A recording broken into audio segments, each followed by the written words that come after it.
Me chamo Davi José de Oliveira, moro em Ipatinga, Minas, Brasil. Sou natural de São José do Peixe, distrito de Inhapim. Queria fazer um breve resumo aqui da minha missão em São Paulo há 30 anos. Pelo menos teve início há 30 anos. E queria resumir aqui um pouco dessa missão em São Paulo. Durou 5 anos, de 1996 a 2000. E essa foto para mim é bastante emblemática porque estou no meio de obreiros. Você vai ver aí, da direita para a esquerda, meu pai, um obreiro aí, o Zico, um outro irmão que eu não sei quem, o pastor Sebastião Miranda, Sebastião Carolino primeiro, depois Sebastião Miranda, João Barbosa, Gentil Gabriel, o Joló e o Cabo Santana. Eram os obreiros da época e eu estou ali pequenininho no meio, a única criança nessa foto. E aqui, outra foto emblemática, porque eu estou juntamente de obreiros novamente. Estou eu, isso em São Paulo, né? Há quase 30 anos. E esse que está aqui no centro é o saudoso Benjamin Felipe Rodrigues, presidente vitalício e fundador da Assembleia de Deus Perus. Esta foi a noite da minha separação ao diaconato. Então, duas fotos emblemáticas. Vamos lá, a história. Em 10 de setembro de 1977, aqui havia uma casa. Só restou dela um pedaço de madeira e um pé de manga. Bem, aqui nascia Davi José de Oliveira, que seria missionário em São Paulo. Há 48 anos. Ainda muito pequeno, nos mudamos para esta outra casa. Aqui estou eu, muito pequenininho ali sobre a mesa, junto com meus pais e minhas irmãs. Aí nessa foto, como você vê, eu ainda muito pequeno acompanhando meus pais, ou meu pai, né, dando os primeiros passos aqui na fé, nascido na Assembleia de Deus e caminhando junto com eles, meus primeiros passos. Se Paulo foi educado religiosamente aos pés de Gamaliel, eu fui educado aos pés desses dois, seu Joel, meu pai, e ambos, né, já em saudosa memória, e o irmão João Barbosa. Nesta outra foto eu apareço aqui de novo, né, num culto, numa celebração, com tios, primos e os irmãos da igreja, pastor Josué, pastor Nelson Teodoro, meu avô Joaquim Marcílio também se encontra lá, o cabecinha branca, e aqui estou eu, esse todo de branquinho aqui, sou eu, dando os primeiros passos na fé. A inauguração do primeiro templo em Alto do Peixe. Você tem aqui embaixo do meu dedo meu avô Joaquim Marcílio, que aqui os irmãos, né, estão inaugurando este pequeno templo. E ali tem uma criança, um vermezinho de Jacó. Segundo informações, eu não tenho como comprovar isso, essa criança ali sou eu.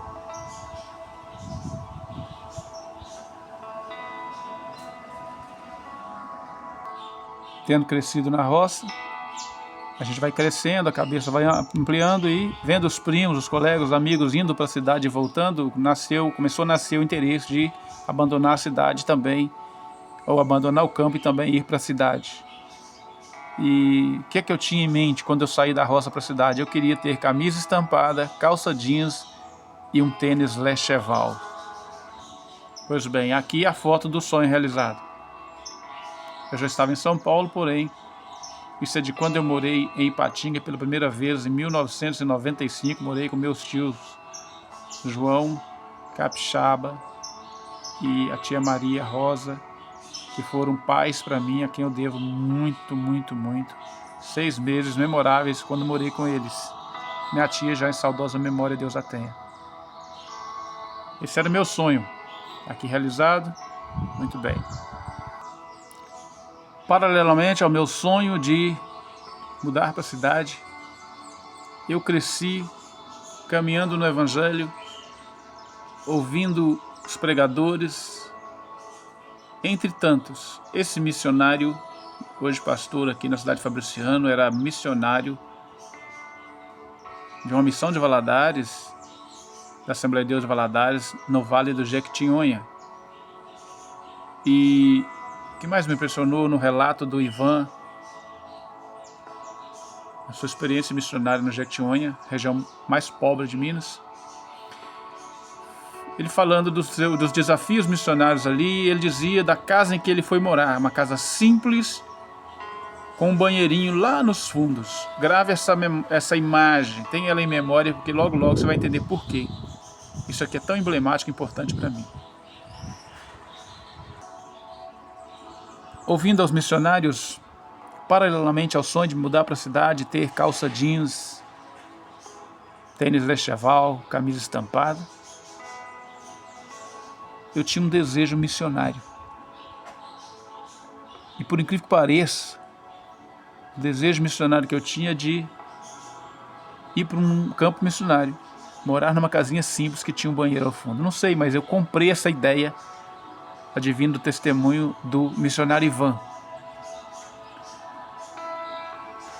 Eu não tenho uma foto para mostrar, mas eu gostaria de relatar o seguinte. Em 1995, ainda morando em Ipatinga, eu tinha sonhos aqui. Bom, o meu sonho principal se realizou. Numa noite, penso que no mês de agosto de 1995, fui convidado a ir na despedida do missionário Hudson, que estava se despedindo de Ipatinga, mudando para um outro país, onde ia desenvolver um trabalho missionário. Na despedida do Hudson, foi muito festivo, muitas bandeiras. Eu lembro, Hudson, nós te amamos, vai com Deus, boa viagem, né? Coisa assim. E a família do Hudson se despediu. E eu, no meu coração, que dia que vai ser minha despedida? Eu não fazia ideia de que aquela também era a minha noite de despedida. Ao chegar em casa, na casa do meu tio, me parece que eles tinham saído e faltou ali uma comunicação, não tinha chave, bati na porta, não tinha ninguém, fui dormir na casa de um amigo. Nesta mesma noite, eu decidi, adeus Ipatinga, partiu São Paulo. No dia 8 de janeiro de 1996, eu partia para São Paulo. No dia 9, lá eu chegava. Só hoje eu entendo isso. Por que quando eu cheguei lá, fui morar com a minha irmã numa casinha, se é que pode chamar aquilo de casa, uma taperinha, com um banheirinho lá nos fundos. Só hoje eu entendo que Deus estava realizando um novo sonho no meu coração, que na verdade não era um sonho meu, era um sonho dele, em mim. O pequenininho de Alto do Peixe estava chegando em São Paulo no dia 9 de janeiro para morar, ainda que por pouco tempo, mas numa casinha simples com banheirinho lá nos fundos, no bairro Jardim Brasília, na rua José Gervásio 259, Parada de Taipas, São Paulo, periferia de São Paulo. Eu nunca, jamais fazia ideia de que eu estava chegando no meu campo missionário. E um sonho estava se concretizando, o sonho de exercer missão do jeito que o Ivan exerceu no Jequitinhonha. Este era eu, recém-chegado em São Paulo. Ainda no mês de fevereiro fui trabalhar. Meu primeiro trabalho foi prestar serviço, ajudar a montar e desmontar, ou desmontar e montar um parque de diversão em Cajamar, interior de São Paulo. E os colegas de trabalho, era uma equipe de trabalho, todos eles, ou pelo menos a maioria deles, viciados em droga, crack, por incrível que pareça, que eu nem nunca tinha ouvido falar, crack. E eles me ofereceram crack. Eu que não conhecia nem maconha. Eu disse, não, muito obrigado. Você não curte? Não. Ah, você é irmão, né? Graças a Deus sou. Não, fica tranquilo, ninguém vai mexer com você. Eles fumaram o crack deles. Eu falei de Jesus para eles, falei do evangelho para eles, não sei o que aconteceu depois, Deus o sabe. Voltei para São Paulo. E eu sempre tinha muita vontade, desde menino, de ser um pregador. Mas como é que prega se não tem desenvoltura? tive a minha primeira experiência com o Espírito Santo, com o dom das línguas estranhas. Aos 13 anos, aos 14 me batizei, mas não tinha desenvoltura, não conseguia falar nada. Li um versículo, não saía nada. Mas no dia 3 de março de 1996, naquele fatídico dia em que São Paulo estava parada e paralisada por causa da tragédia com a banda dos Mamonas Assassinas, cujo avião e os seus corpos se espatifaram na Serra da Cantareira, muito perto dali. E nesse dia à tarde nós saímos para uma visita, um grupo de jovens visitando nas casas, fazendo evangelização. Foi me dada a oportunidade de eu abrir a Bíblia. Pela primeira vez eu preguei, gente, eu preguei. Veio a mim a palavra do Senhor, eu preguei. Eu chamei todo mundo ao arrependimento. Eu falei do que tinha acontecido. E, só que isso? Você é pregador e não contou? Eu falei, não, nunca preguei, nunca tinha falado. E há 30 anos, nunca mais, a sacrossanta palavra de Deus se ausentou dos meus lábios.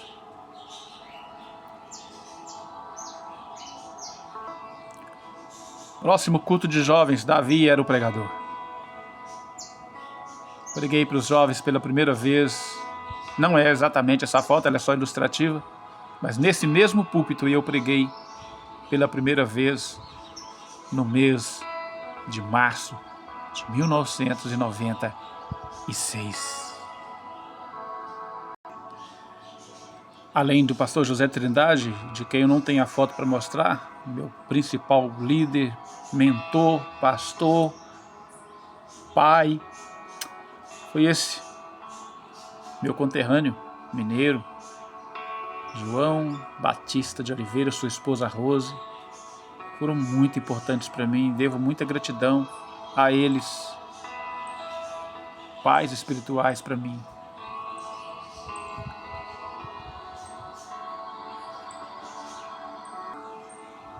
Próximo ano, 1997, fui desafiado a ser o vice-líder dessa juventude. Em 1998 eu era o líder titular deles. Os liderei com auxílio de outros, é claro, mas liderei esse grupo jovem. 1998, 97, 98, 99, 2000. E meu foco missionário foi aqui no grupo jovem. Porque desse grupo jovem saíram pelo menos 6 líderes melhores do que eu. A Rosana Gláucia, o André Osivaldo, o Ademir e outros mais.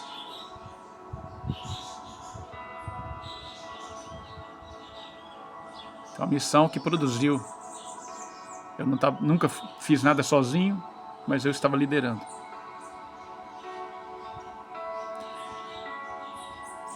Era a minha missão, gente. No grupo jovem a gente realizava o congresso anual local, participava dos congressos regionais, Jardim Pirituba, Caeiras, Jardim Rincão, depois Perus. Aqui nós fizemos congressos importantes. Tivemos por uma ocasião, entre tantas, Cassiane e Jairinho, inclusive se hospedaram no nosso bairro, na nossa rua, nas nossas casas. Ainda, nosso pregador principal aqui era o Newton Jorge, com festas memoráveis. Fazíamos os regionais. Lembro de um deles com a Lauriette, quem nós tivemos a honra de partilhar a mesma mesa numa refeição. Congresso geral em Perus, com os principais pregadores nacionais, destaque para Gesiel Nunes Gomes, quem eu vi pregar. Enfim. Aqui o presidente fundador do Campo de Perus, como eu já disse, repito, a minha separação de diaconato.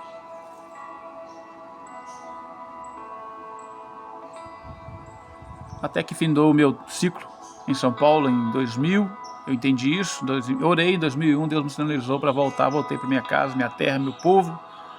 Há mais de 20 anos, 22 anos quase, moro em Patinga, onde tem minha família, minhas coisas, minha casa, minhas coisas, ou nossa casa e nossas coisas,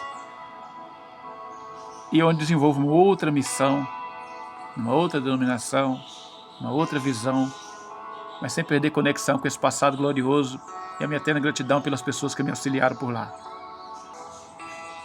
Os frutos colhidos dessa missão são extraordinários, porque líderes se formaram naquele pequeno grupo de jovens. Muita gente se converteu. Não me esqueço da Ana Luísa, aquela mulher que teve o filho assassinado de forma cruel ali na nossa rua. Ela, sabendo quem foi o assassino, ela era uma baianinha, baixinha, negra, muito gente boa, muito corajosa, destemida, comprou a arma e se programou para matar o assassino de seu filho. Mas um dia nosso grupo jovem chegou na sua casa, levamos o evangelho a ela, convidamos-a para uma reunião, ela creu, foi na reunião, decidiu por Jesus. Tempos depois ela me confidenciou, disse: Davi, eu ia matar o fulano. Eu ia matar, era questão de dias, eu ia matar. Mas naquele dia, naquela visita, Jesus entrou no meu coração, arrancou o ódio e eu devolvi a arma. Perdoei o assassino do meu filho e viva em paz. Tivemos muitos desafios, muitas dores, muitas lágrimas, muitas experiências, muitos milagres. Lembro de um em que o Newton Jorge pregava num congresso local nosso e o cara começou a sentir uma queimadura enorme no pescoço. Ele ainda não era crente. Newton Jorge disse: você está sendo curado agora, o que você tem no pescoço? Falei: tem uma bala alojada, ela vai sair em 2, 3 dias. Aí ele levou a bala na mão, mostrou pra gente. A bala saiu nos próximos 2, 3 dias. É uma das experiências. Poderia deixar de contar aqui o próprio pastor João Batista, que estava fazendo tratamento de tuberculose. E a gente muito temeroso com a saúde dele, teria que mudar para Campos do Jordão, fazer um trabalho, fazer um tratamento lá. E eu lembro de catar chás para ele na beira da rua, procurando chás para aliviar a dor que ele estava sentindo. Numa noite, eu não estava lá, mas me contaram, e eu sei disso. Deus tomou a Rosana em profecia, numa palavra profética para ele, e mandou ele jogar todo o medicamento fora. Ele jogou. E ficou curado ali, e nunca mais teve problema com a tuberculose. A minha missão em São Paulo, de 5 anos, marcou a minha vida. Mas eu tenho certeza que marcou a vida de muita gente. O pequenininho do Alto do Peixe fez missão em São Paulo. São Paulo tão badalada, não? Os grandes missionários, os maiores missionários das denominações evangélicas, principalmente pentecostais, neopentecostais no Brasil, estão lá. Eu também estive lá. A diferença é que ao invés de ir ali para Santo Amaro, ali para a região dos grandes templos, Deus me levou para uma periferia, um templozinho pequenininho, um grupo jovem, onde ali nós tivemos uma missão muito eficaz, que está dando fruto por aí. Meu abraço a toda essa gente boa aí. E que Deus continue usando vocês. Sei que vocês têm ministérios melhores que o meu. E eu estou aqui seguindo meu caminho, fazendo minha missão. A missão que Deus nos confiou. E diz a palavra aqui: aqueles que vão caminhando, chorando, semeando a boa semente, voltarão trazendo consigo seus molhos. Olharão para trás e verão as grandes colheitas. Esses nobres irmãos que estão aí na foto, meu pai, pastor Sebastião Carolino, Sebastião Miranda, o Zico, irmão João Barbosa, entre outros, fizeram o trabalho deles. Nós estamos fazendo o nosso. Os próximos farão deles. A minha palavra de incentivo a você é o seguinte: eu nunca fui ordenado missionário, pastor, enviado para campo nenhum, pelas mãos dos homens. Mas coube a Deus me enviar de forma sutil e sorrateira, de forma anônima quase, e fazer uma missão importante. Só hoje eu entendo que o Pai cuidou de mim nesse processo todo. A missão continua. Bora para frente. Vamos que vamos. Jesus vem aí. E nós estaremos para sempre com Ele. Enquanto Ele não vem, vamos fazer com todo o amor. Salmo 100, servindo ao Senhor com alegria. Deus abençoe. Curte, se inscreva, comente. Se não é inscrito aqui, se inscreva no FNET. Meus 30 anos da Missão São Paulo. Valeu!